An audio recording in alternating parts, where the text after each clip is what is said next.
السلام علیکم، څنګه یې تاسو ټول؟ امید لرم چې ټول بخیر ان شاء الله. زم خیم شکر دی.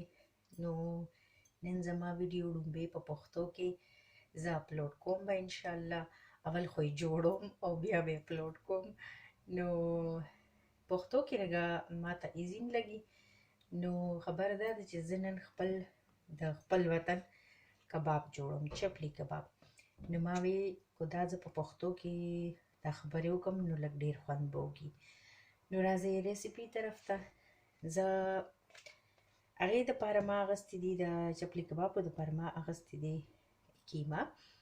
کیما. تاسو په خپله مرضۍ اخیستی شئ چې څومره تاسو کباب جوړول غواړئ. چونکې مونږ صرف د دوه تنو دپاره زه جوړوم. نو ما اخیستې ده نو کیما ما اخیستې ده 260 ګرام. دا خو زما مطابق ده، نو تاسو خپل ځان ته ګورئ.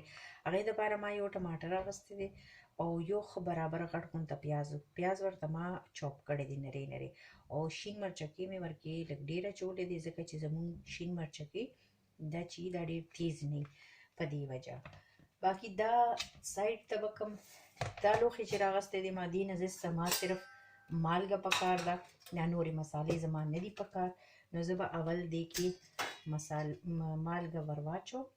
د خپل ټیسټ مطابق تاسو مالګه استعمالولی شئ. نو دا به زه وپاکم، ماته به ځای وشي. باقي څیزونه دي نو په هغې کې یو خبره دا ده چې دا خو بالکل اوریجنل ریسیپي ده د چپلی کبابو.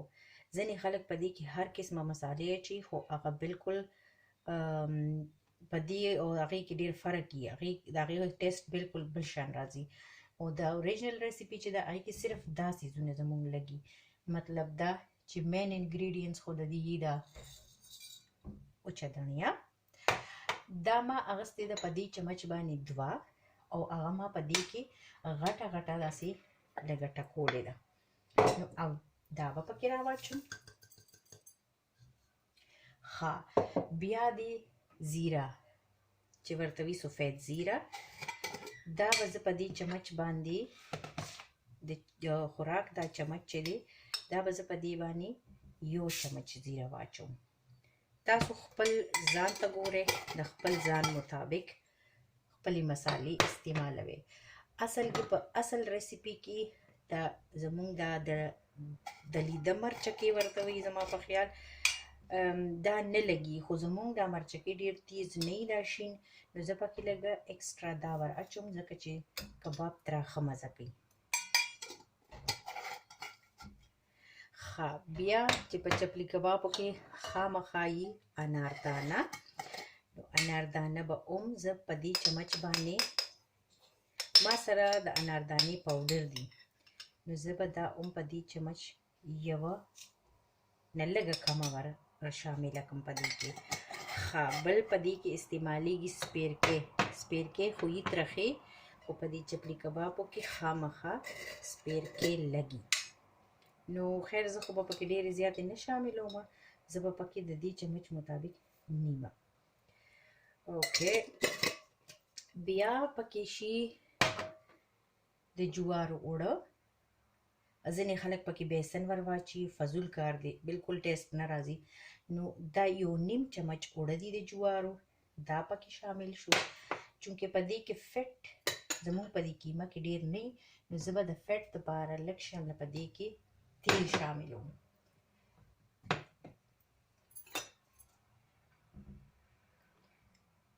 تیل به زه تقریبا 2 چمچې تیل به پکې ور واچوم. د 2 نه به لږ کم شي خیر. او یو به شي ورکې مرحله راشي د دې ټولو څیزونو د مکس کولو. نو دا لږ غواړي طاقت، یعنې دا به تاسو لږ ډېر ټایم دپاره مکس کوئ پوره د زور سره، چې څومره دا ډېر ومږلی شي دومره به د کبابو ټیسټ ښکلی راځي. چې کله تاسو اوس کتی شئ چې ما دا مکسچر ښه ښکلی ډېر ټایم مې ورته ورکړو او ښه پاور سره مې ومږل. نو یو بل کې دا څیزونه ښه ښکلي سم میکس شو. دا به زه اوس یو ګنټې دپاره کېږدم په فریج کې چې دا یخ شي. نو د دې نه به بیا انشاءالله زه کباب جوړوم، ځکه چې د یخې کیمې کباب نه ماتېږي او ډېر ښکلی راځي. ښه جي ویلکم بیک. اوس ما تیل یخې دي په فرای پین کې او تیل ما برابر شانله کې ور یخې دي، ډېر زیات هم نه دي او ډېر کم هم نه دي. نو تاسو خپل ځان ته ګورئ چې تاسو تیل څونه استعمالول غواړئ یا څومره چیلو فرای کول غواړئ یا لږ ډوب فرای کول غواړئ. نو بس داسې لاس کې به راخلو ترېنه لږ لږ او لاس به ورته لونده و. شیپ هم ستاسو په خپله مرضی ده چې تاسو شیپ څنګه ورکول غواړئ. آیا تاسو داسې د لاس په شانې اوږد اوږد شیپ ورکول غواړئ یا لږ راوند شانله کې؟ زما په خیال هم دا بس کافي دی.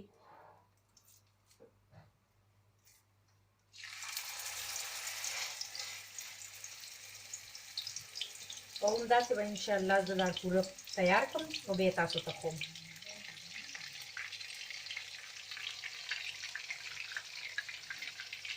اور به ورته ډېر تیز نه پرېږدئ چې ونه سوځي او هسې نه دننه کچه پاتې شي.